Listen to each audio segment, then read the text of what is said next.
Rybie výrobky, ovocie, zeleninu, syry, pečivo, pečené zemiaky či vajíčka. Toto všetko mohli ochutnať škôlkári a ich rodičia v stredu 6. mája v areáli materskej školy na Klementisovej ulici v Prievidzi. Keďže sme zapojení v medzinárodnom programe Zelená škola a už druhý rok plníme tému potraviny, tak sme pre rodičov a pre širokú verejnosť pripravili jarmok lokálnych výrobcov potravín. Čo to papáš? Chleba, syrček.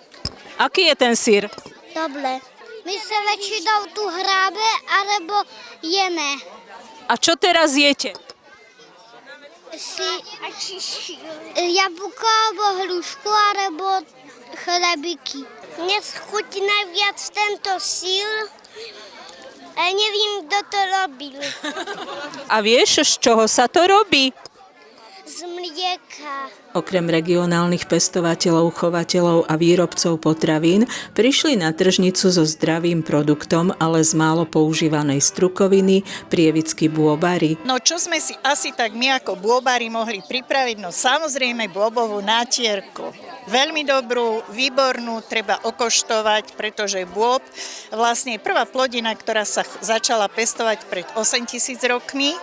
A putovné kmene ju pestovali preto, že bola lacná a vedela zasytiť.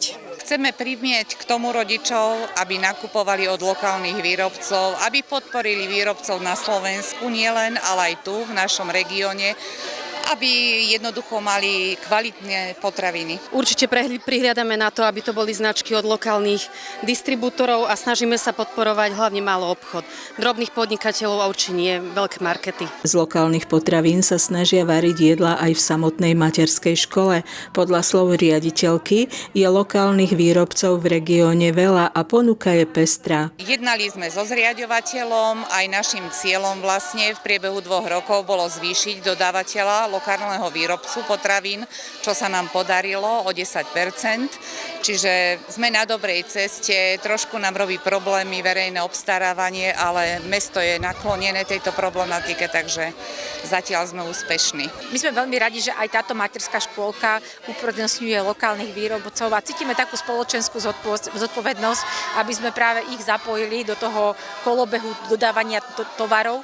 Veríme, že tieto tovary majú svoju kvalitu, majú svoju blízkosť, pretože ich poznáme konkrétnych ľudí a veríme, že im záleží na tom, aby naši najmenší jedli tie najkvalitnejšie a najlepšie potraviny. Rovnako postupujeme aj v prípade iných subjektov, kde máme možnosť ovplyvniť takýto výber, tak vždy siahneme po lokálnom výrobcovi. Mňam, mňam, palacín každému už čaká na moje ham. Mňam, mňam, mňam, mňam. Mliečko alebo čaj, mami to zvládnem aj sám. Mňam, mňam, mňam, mňam. Mňamíky, mňam, mňam, mňamíky, mňam.